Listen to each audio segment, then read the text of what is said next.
En 1968, au sein de l'usine Braun de Francfort, les ouvriers ont commencé à démanteler la ligne d'assemblage de téléviseurs la plus perfectionnée d'Allemagne de l'Ouest. À peine 4 ans plus tôt, cette même installation avait produit la FS-80, un écran radical, autoportant, reposant sur un pied pivotant en acier laqué. Conçu par Dieter Rams, il préfigurait fondamentalement la géométrie de l'écran plat du XXIe siècle. Mais désormais, les téléviseurs avaient disparu. La surface de l'usine était rapidement libérée pour produire en masse des rasoirs électriques et des appareils électroménagers. L'entreprise venait d'être rachetée par le géant américain de la grande consommation, Gillette. Malgré son prestige mondial en matière de design, la division des téléviseurs haut de gamme était jugée trop coûteuse et trop peu rentable pour survivre à la transition imminente vers la diffusion en couleur. Pour les ingénieurs spécialisés présents dans l'usine, cela signifiait l'abandon du projet le plus ambitieux de leur carrière. Pour les clients fidèles, cela signifiait que leurs chefs-d'œuvre architecturaux seraient peu à peu privés de pièces de rechange. C'était un paradoxe stupéfiant. L'entreprise qui avait parfaitement conçu l'avenir de l'écran abandonnait complètement le salon. Mais l'histoire de la Braun FS-80 n'est pas seulement celle d'une acquisition d'entreprise. C'est l'histoire de la façon dont la pureté absolue du design s'est heurtée à l'économie brutale du secteur de la télévision, dictée par les volumes. Bienvenue sur European Television Brand Memories. Nous documentons les usines, les écrans et les rituels domestiques qui définissaient autrefois nos salons. Si vous voulez comprendre ce qui a été perdu lorsque la fabrication a changé à jamais, abonnez-vous à la chaîne. Pour comprendre pourquoi le démantèlement de ces lignes d'assemblage à Francfort a été ressenti comme une défaite industrielle, il est nécessaire de regarder ce qu'était un téléviseur avant que Braun ne décide de le redessiner. Au milieu des années 1950, le téléviseur était un intrus massif et intimidant dans le foyer européen. C'était une machine dense, construite autour d'un tube à vide haute tension instable. Pour rendre cet élément technologique à l'aspect dangereux acceptable pour les familles, les fabricants nationaux le camouflaient. Ils enveloppaient le tube cathodique dans du bois massif, du plaquage verni et des garnitures dorées. Le téléviseur était commercialisé de manière agressive comme un meuble de salon traditionnel, comportant souvent des portes en bois pliantes pour cacher l'écran en verre à la fin de la diffusion. Les frères Braun, Arthur et Erwan, détestaient cette approche.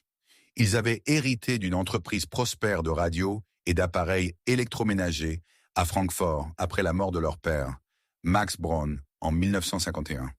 En observant le marché de l'électronique en Allemagne de l'Ouest, ils voyaient un océan de boîtes en bois lourdes, ornées et tournées vers le passé.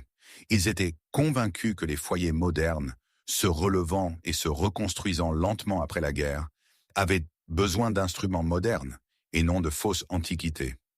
En 1955, ils ont embauché un jeune architecte nommé Dieter Rams.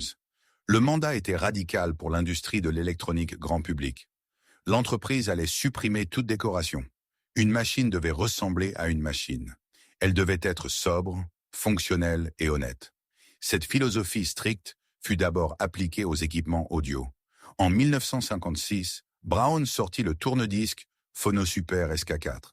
Au lieu de cacher la platine sous un lourd couvercle en bois, ils la couvrirent d'un verre acrylique transparent. Le public l'appela le cercueil de Blanche-Neige. Cela choqua le marché traditionnel, mais établit Braun comme l'autorité absolue du minimalisme électronique domestique. Mais un tourne-disque était un petit objet. Il reposait discrètement sur une étagère. Un téléviseur représentait un problème physique bien plus important. Le téléviseur était le point focal dominant de la pièce. Il dictait l'endroit où la famille s'asseyait, l'orientation des fauteuils et l'utilisation de l'espace domestique. Le tube image nécessitait une grande profondeur physique. Le châssis interne, les circuits complexes et les lampes incandescentes traitant le signal nécessitaient une ventilation importante. Les autres fabricants se contentaient d'agrandir et d'alourdir la boîte en bois pour s'adapter à la taille croissante des écrans. Braun décida d'aborder le téléviseur non pas comme un ébéniste, mais comme un architecte. L'entreprise commença à expérimenter le placement de l'écran à la fin des années 1950. En 1958, ils sortirent la HF1, un téléviseur conçu pour s'intégrer proprement dans leur système d'étagères murales modulaires, plutôt que de trôner au centre de la pièce. C'était une solution élégante, mais elle maintenait l'écran attaché au mur. L'entreprise réalisa bientôt que pour véritablement changer l'industrie, elle avait besoin d'un téléviseur qui n'ait pas à se cacher à l'intérieur d'une étagère. Ils rejetèrent les meubles lourds en intégrant des écrans dans des unités modulaires. Mais le test ultime demeurait: pouvait-il concevoir un grand téléviseur capable de tenir debout complètement par lui-même? La réponse arriva en 1964 avec l'introduction de la Braun FS80. Le produit physique était un rejet total du design télévisuel européen contemporain. Au lieu d'une large console en bois reposant sur des pieds, en bois lourd et anguleux, la FS80 était une tour géométrique verticale en plastique gris clair, vert et acier brossé. Sa caractéristique la plus frappante était sa posture. L'ensemble du téléviseur reposait sur un piédestal minimaliste en acier laqué. Grâce à sa base pivotante de précision, l'utilisateur pouvait faire pivoter l'écran sans effort d'une seule main pour faire face à différentes zones de la pièce. Dans un salon traditionnel de 1964, réorienter un téléviseur signifiait généralement que 2 personnes devaient traîner une lourde boîte en bois sur le tapis. La FS80 traitait l'écran comme un instrument léger et flottant plutôt que comme un meuble ancré. Dieter Rams et son équipe de design ont fondamentalement réorganisé les composants internes pour atteindre cette pureté visuelle. Le tube cathodique, le composant lourd en verre en forme d'entonnoir qui produisait l'image, s'enfonçait profondément à l'arrière du poste. Mais au lieu de cacher cette profondeur dans une boîte rectangulaire massive, le boîtier épousait étroitement les contours exacts du tube. Le cadre frontal était exceptionnellement fin pour l'époque.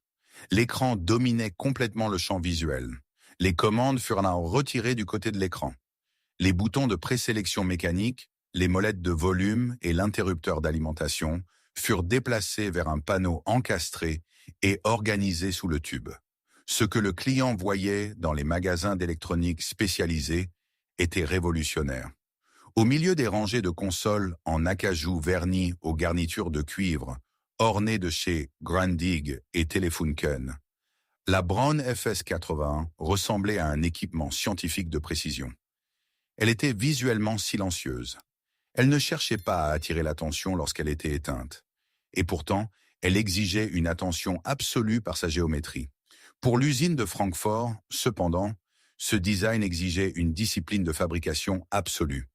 Un meuble de télévision en bois était indulgent.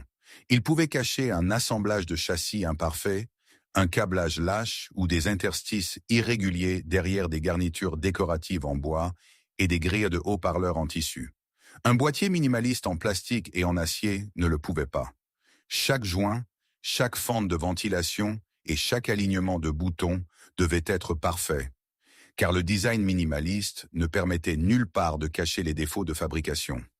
La FS80 résolvait le problème visuel du lourd téléviseur domestique, prouvant qu'un grand écran pouvait être élégant. Mais le produit était difficile à fabriquer et présentait une faiblesse structurelle cachée. En raison de ses tolérances techniques strictes et de ses matériaux haut de gamme, il était coûteux. Il séduisait intensément les architectes, les designers et les professionnels urbains, mais il ne s'adressait pas au marché ouvrier de masse, axé sur le volume. De plus, bien que Braun ait conçu le magnifique boîtier et le châssis, il ne fabriquait pas le tube cathodique à l'intérieur. Il devait acheter les lourds tubes de verre à ces mêmes concurrents qu'ils essayaient de vaincre dans les salles d'exposition. Le produit avait atteint une perfection de design absolue, mais l'entreprise avait construit son chef-d'œuvre emblématique au sommet d'une chaîne d'approvisionnement externe. Au milieu des années 1960, la Braun FS80 représentait le sommet absolu du design électronique domestique ouest-allemand. Pendant une brève période, Braun a opéré dans une sphère unique et élevée. L'entreprise ne luttait pas pour obtenir les chiffres de production les plus élevés du pays. Elle luttait pour une autorité culturelle absolue. Il voulait prouver que l'électronique grand public pouvait transcender la simple utilité pour devenir de l'art industriel.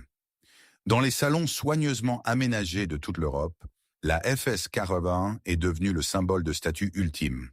Les photographies d'intérieur d'époque qui subsistent révèlent un changement crucial dans le comportement domestique. Le téléviseur était fréquemment placé non pas contre le mur, mais debout, librement, au centre de la pièce. Parce que l'arrière du téléviseur était conçu avec autant de soin que l'avant, avec des grilles de ventilation soignées et un boîtier arrière sculpté, il n'avait pas besoin d'être caché dans un coin. Le rituel visuel consistant à faire fonctionner l'appareil était distinct. L'utilisateur s'approchait du pied en acier, passait la main sous le verre et pressait un bouton mécanique ferme. Le tube cathodique haute tension chauffait, l'électricité statique claquait, et la diffusion nette en noir et blanc apparaissait à l'intérieur d'un cadre parfait et sans fioritures. C'était la gloire de l'approche Braun. L'entreprise avait réussi à lier l'objet physique à un sentiment émotionnel d'ordre, de rationalité et de modernité. Lorsqu'un technicien de maintenance indépendant ouvrait le panneau arrière d'un téléviseur Braun, il trouvait la même logique stricte appliquée au châssis interne. Les circuits étaient soigneusement organisés. Le câblage était méthodique. L'entreprise pensait qu'un bon design pénétrait toute la machine jusqu'aux composants que le client ne verrait jamais. Cela a valu à la marque un profond respect de la part du réseau de réparation. Les techniciens avaient confiance en l'ingénierie, même s'ils avaient parfois du mal à se procurer des pièces esthétiques spécialisées. Si cette approche architecturale de la télévision échouait, l'écran du salon serait entièrement dicté par des fabricants de meubles axés sur le volume et par l'économie du marché de masse. Lors des grands salons professionnels européens, les concurrents admiraient ouvertement Braun. Philips, Telefunken et les fabricants japonais émergents envoyaient leurs ingénieurs étudier les lignes épurées et les proportions géométriques strictes de la production de l'usine de Francfort. Mais l'admiration dans les salons ne se traduisait pas facilement en domination dans les grands magasins grand public. Les téléviseurs Braun étaient vendus par l'intermédiaire de réseaux de distribution spécialisés et méticuleux. Ils nécessitaient des détaillants qui comprenaient comment les présenter. Un vendeur ne pouvait pas simplement pousser une FS80 à côté d'une machine à laver ou d'une radio à bas prix. Le produit exigeait un espace physique pour respirer. À mesure que les années 1960 progressaient, le miracle économique allemand s'accélérait. La classe moyenne s'est développée rapidement et les revenus des ménages ont augmenté. Les familles ordinaires voulaient des écrans plus grands, des meubles en bois plus imposants, assortis à leur table de salle à manger, et des prix plus bas. Braun a maintenu sa stricte discipline visuelle. Elle a refusé de compromettre ses principes esthétiques pour courir après le volume ou les circuits de vente au détail discount. La marque paraissait incroyablement forte par son influence culturelle et son héritage en matière de design, au moment même où sa position structurelle sur le marché de la télévision s'apprêtait à heurter un mur technologique qui allait changer à jamais les dimensions physiques de l'écran. La première fissure dans l'empire télévisuel de Braun n'a pas ressemblé à un échec du design industriel. Elle a ressemblé à une équation d'échelle. En août 1967, le marché ouest-allemand de la télévision a été fondamentalement perturbé par un séisme technologique. Lors de l'exposition IFA à Berlin-Ouest, le vice-chancelier Willy Brandt a pressé un bouton qui a officiellement lancé la diffusion de la télévision en couleur dans le pays, utilisant la nouvelle norme PAL. Pour le téléspectateur national, la couleur était un miracle. Pour le fabricant de téléviseurs de taille moyenne, c'était un filtre financier brutal. La transition vers la diffusion en couleur a nécessité une recherche et un développement massif. Les nouveaux tubes cathodiques couleur étaient des instruments entièrement différents de leurs prédécesseurs en noir et blanc. Ils étaient nettement plus chers, beaucoup plus complexes et nécessitaient 3 canons à électrons au lieu d'un. Ils généraient une chaleur intense, exigeant un blindage magnétique lourd, des transformateurs de balayage haute tension massifs et des solutions de refroidissement complexes à l'intérieur du châssis. Ce changement technologique a immédiatement mis en évidence la faiblesse structurelle de Braun, la dépendance aux composants. Braun était un maître architectural du boîtier de téléviseur, mais n'exploitait pas sa propre verrerie. Elle ne fabriquait pas ses propres tubes cathodiques. Pour construire un téléviseur, Braun devait acheter les composants lourds et coûteux du tube cathodique en verre auprès de géants de l'électronique comme Philips, Valvo ou Telefunken. Ses rivaux possédaient une échelle immense. Ils fabriquaient des millions d'unités et pouvaient amortir le coût exorbitant de la recherche sur la télévision couleur sur des chaînes d'approvisionnement mondiales. Ils ont conçu leur premier tube couleur pour être logés dans de grands meubles en bois indulgent où la chaleur et l'encombrement pouvaient être facilement gérés. Lorsque les ingénieurs de Braun ont tenté de se procurer des tubes images couleur pour leur prochaine génération de produits, ils ont été confrontés à une impossibilité physique. Les tubes cathodiques, couleur fournie de l'extérieur, étaient incroyablement encombrants et profonds. Ils défiaient complètement le minimalisme mince et géométrique qui définissait la plateforme FS80. L'entreprise ne pouvait pas forcer un tube, couleur standardisée et lourd, dans une coque minimaliste, moulée avec précision et hautement personnalisée, sans compromettre les principes de design exact que Dieter Rams avait établis. La technologie sous-jacente reculait temporairement en matière d'élégance physique, au moment même où elle progressait en termes de capacité de diffusion. Concevoir un châssis couleur personnalisé et plus mince aurait nécessité des capitaux qu'une entreprise de taille moyenne ne possédait tout simplement pas. Le désavantage d'échelle est devenu mortel. Les frères Braun, Arthur et Erwin ont reconnu cette réalité économique. Pour rivaliser dans l'ère naissante de l'électronique grand public mondial, ils avaient besoin d'un volume de capitaux qu'ils ne pouvaient pas générer de manière indépendante. Fin 1967, la famille Braun a vendu l'entreprise au géant américain des produits de consommation, Gillette. Gillette n'était pas un fabricant de téléviseurs. Gillette avait bâti son empire mondial sur les lames de rasoir, des produits à grand volume, à forte marge et facilement consommables. Lorsque la nouvelle direction américaine et les directeurs d'entreprise ont examiné le vaste et ambitieux portefeuille électronique de Braun, ils ont vu une division financière flagrante. Les rasoirs électriques, les horloges de bureau et les appareils de cuisine de Braun étaient très rentables. Ils étaient petits, évolutifs et pouvaient être exportés et vendus dans le monde entier avec facilité. La division des téléviseurs haut de gamme, en revanche, était un lourd handicap. Elle était extrêmement gourmande en capital. Elle nécessitait une surface d'usine massive à Francfort. Les marges bénéficiaires étaient faibles, la distribution physique était lourde et le paysage technologique évoluait rapidement vers une guerre de la couleur que Gillette n'avait aucune intention de financer. La décision de l'entreprise fut froide, logique et inévitable. Au lieu de combattre Philips et Grundig sur un marché de la télévision couleur à faible marge et à haut risque, Gillette a ordonné à Braun de concentrer son talent d'ingénierie entièrement sur ce qu'elle faisait de mieux, les petits appareils personnels à forte marge. La transition fut silencieuse mais absolue. Aucun programme massif de développement de téléviseurs couleur ne fut autorisé pour succéder à la plateforme autoportante FS80. En 1968, le démantèlement physique commença. Les lignes d'usine de Francfort qui avaient soigneusement assemblé les pieds pivotants en acier laqué et les cadres en plastique encastrés ont lentement changé de cap. L'espace de l'usine fut libéré. Les ingénieurs spécialisés qui avaient optimisé la ventilation complexe des châssis de téléviseurs furent définitivement réaffectés au développement d'équipements audio, de cafetières et de brosses à dents électriques. Il n'y eut pas de faillite soudaine. Il n'y eut pas d'effondrement spectaculaire de l'entreprise. Il y eut simplement une sortie gérée et délibérée du marché des écrans haut de gamme.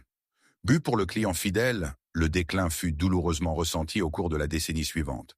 À mesure que les FS80 survivantes dans les salons ouest-allemands vieillissaient, les composants haute tension finissaient inévitablement par tomber en panne. Lorsqu'un propriétaire appelait un technicien pour réparer son chef-d'œuvre architectural, la réalité du changement de cap de l'entreprise devenait évidente. Le réseau de réparation est resté actif pendant un certain temps, mais les techniciens indépendants ont réalisé que la production de nouveaux modules de remplacement allait bientôt cesser. Une Telefunken standard pouvait être réparée avec des pièces génériques largement disponibles. Mais si le cadre en plastique personnalisé d'une Braun se fissurait, ou si une carte de châssis exclusive tombait en panne, obtenir un remplacement auprès d'une entreprise qui privilégiait désormais les rasoirs électriques devenait de plus en plus difficile. Les téléviseurs architecturaux haut de gamme furent lentement privés de leur système de support interne. Le produit devint impossible à entretenir. La marque fut proprement séparée de l'écran de télévision. L'entreprise a survécu. Le logo s'est enrichi. Les rasoirs se sont vendus par millions. Mais les lignes d'assemblage ont fermé. Les écrans haut de gamme ont disparu. Le salon a finalement été abandonné. Braun n'a pas disparu. Elle s'est transformée. Sous la propriété de Gillette, puis sous celle de Procter & Gamble, à la suite d'une acquisition massive en 2005, la marque est devenue un mastodonte mondial des soins personnels.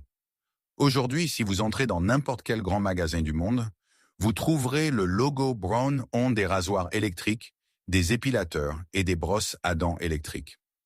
Les droits de marque pour les appareils de cuisine et ménager sont désormais concédés sous licence au groupe italien DeLonghi. Les sociétés juridiques modernes utilisant le nom sont entièrement séparées du système de fabrication d'électronique lourde qui a autrefois construit la FS80. Mais le téléviseur lui-même n'est pas tombé dans l'oubli.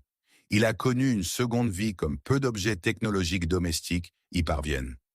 La Braun FS80 fait partie des collections permanentes de grandes institutions culturelles, notamment le Museum of Modern Art de New York et le Museum Angewandte Kunst de Francfort. Des exemplaires originaux survivants font parfois surface dans des salles de vente spécialisées à travers l'Europe. Ils sont achetés par des collectionneurs dévoués et des puristes du design du milieu du siècle, non pas pour regarder les émissions modernes, mais pour préserver l'objet physique. L'influence de Dieter Rams et de son architecture télévisuelle a résonné au cours des décennies suivantes. Lorsque la technologie numérique a enfin permis aux écrans de devenir des panneaux plats et minces, l'industrie électronique mondiale est instinctivement revenue à la logique visuelle de la FS80. Le cadre minimaliste, les commandes encastrées, l'élimination des larges bordures en bois et l'accent absolu mis sur le verre, c'est devenu le langage esthétique par défaut du moniteur du XXIe siècle. Dans une note historique surprenante, les légendaires designers industriels d'Apple ont cité l'électronique de Braun du milieu du siècle comme une source d'inspiration majeure. Lorsque l'iMac moderne et les écrans Apple ont été développés, ils ont reflété la posture exacte et l'honnêteté des matériaux que Braun avait lancés en 1964. Cela a prouvé que la géométrie était absolument correcte, même si la technologie sous-jacente du tube cathodique avait 60 ans d'avance pour se réaliser pleinement. Il ne s'agit pas simplement de nostalgie pour une époque révolue de la télévision ouest-allemande. C'est la reconnaissance d'une conviction industrielle absolue. C'est la preuve qu'un téléviseur pouvait être traité comme une pièce d'architecture délibérée et respectueuse, plutôt que comme un appareil jetable logé dans du faux bois. Les frères Braun et Dieter Rams ont compris qu'ils ne pouvaient pas survivre à l'économie brutale du marché de la télévision, couleur sans trahir leur stricte philosophie du design. Plutôt que de compromettre le produit, ils se sont retirés complètement du salon. Ils ont laissé derrière eux une machine parfaite qui prédisait un avenir d'écran plat auquel ils ne participeraient pas. Aujourd'hui, dans une galerie de musée calme et soigneusement éclairée à Francfort, une Braun FS80 originale repose en parfait équilibre sur son pied, pivotant en acier gris. Le tube cathodique exposé est froid, les boutons mécaniques sont définitivement silencieux, et l'écran de verre immaculé attend une diffusion en noir et blanc qui ne viendra jamais. À bientôt dans la prochaine vidéo.